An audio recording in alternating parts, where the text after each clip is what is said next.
Bloggo's POW! Today we're going to have a look at Strider and its sequels.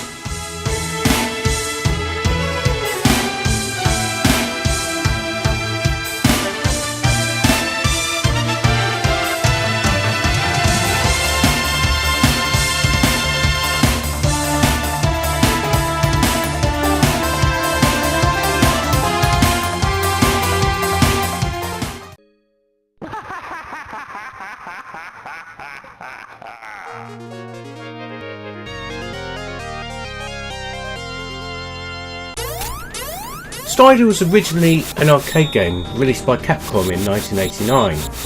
You control Strider Hiryu on a mission to take down Grandmaster Mew. The game takes you through many locations like Moscow, a Siberian wasteland, a huge battleship and an Amazonian jungle. It's an amazing game, cartwheeling through 5 stages, hanging off walls and ceilings, defying gravity, charging down steep slopes, fighting some amazing bosses. There's so many standout set pieces in this game, it's just awesome.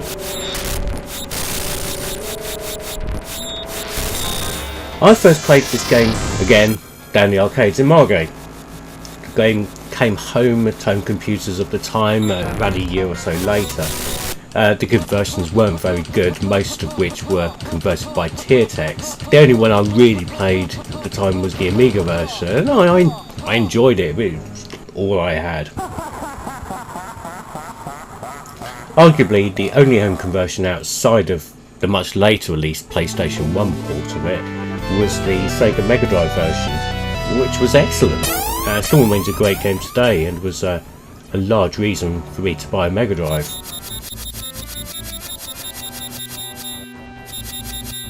Strider has stood the test of time. It's a really fun game.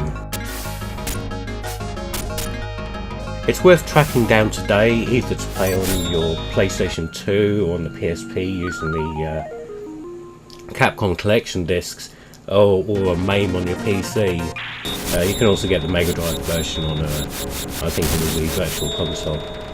Definitely worth tracking down, it's excellent. However, the same can't be said of what came next.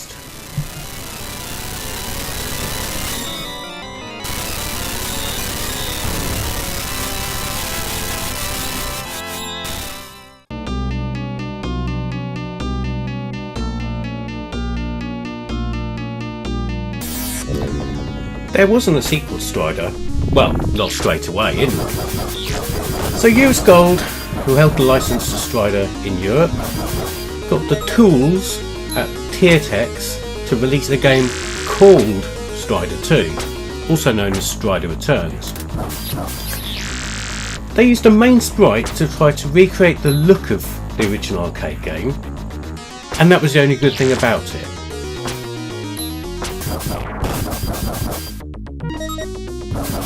What we ended up with was a crappy platformer with none of the original's flair or charm.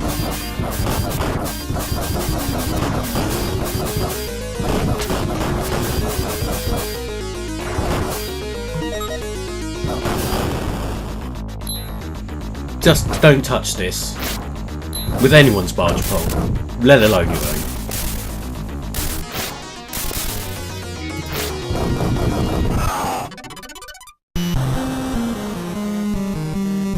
There was a NES game called Strider as well.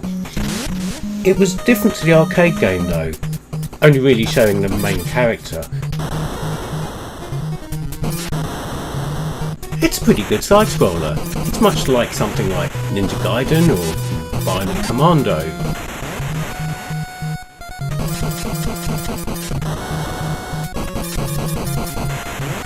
Very much similar to a lot of NES games.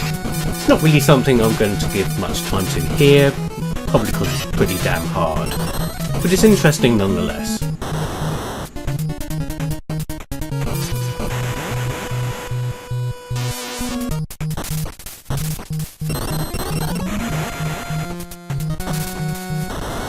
So there was a real Strider 2, actually by Capcom, released in the arcades and the PlayStation in 1998. It played just like the original, had some reoccurring bosses, and some awesome artwork to flesh out the story. Okay, so it looks a bit rough these days, like polygon games from that era do, but it still plays really well. It's worth tracking down, have a go on it. If you can find the PlayStation version, it also comes with Strider 1 on an extra disc in the box, the bonus, so that's brilliant too. One thing I'd say, with infinite credits, you will go through it very quickly. It's not as hard as the original Strider. You respawn in the same place after you die, so you can just go through it with just by pumping credits in.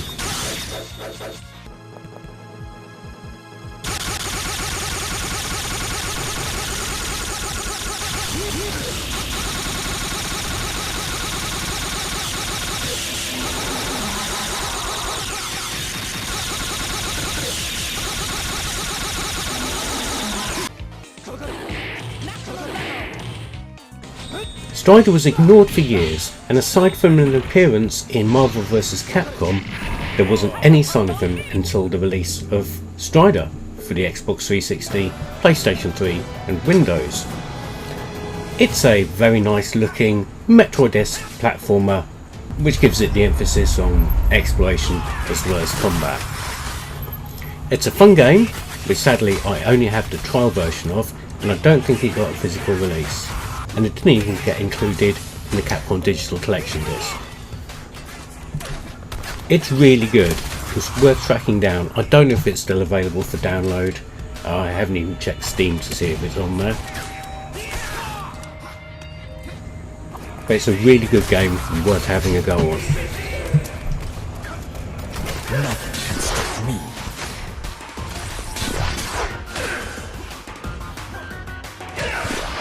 So, Strider was good.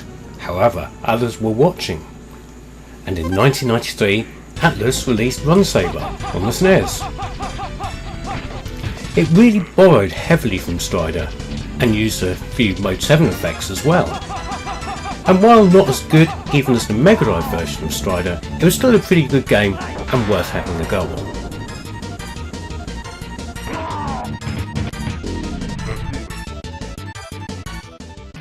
On a side note, in 1996, some of the Strider team produced a game called Osman, also known as Cannon Dancer, and released it in the arcades. Now this is an odd one. It looks absolutely amazing, really detailed sprites, some really epic backgrounds. It's even got a nod to the Siberian slope from the original, where in this one you have to outrun a truck going down a hill. However, it's very confusing to play. There's too much happening going on at any one time to make sense of it all. And that, in my book, stops it from becoming a classic.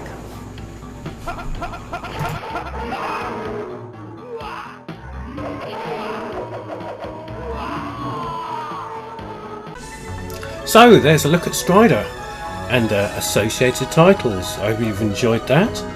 What do you think of the Strider games? Were the 8-bit and 16-bit home computer versions really that bad? Or did you just play the Mega Drive version? Or is this the first time you've heard of Strider? Comment below.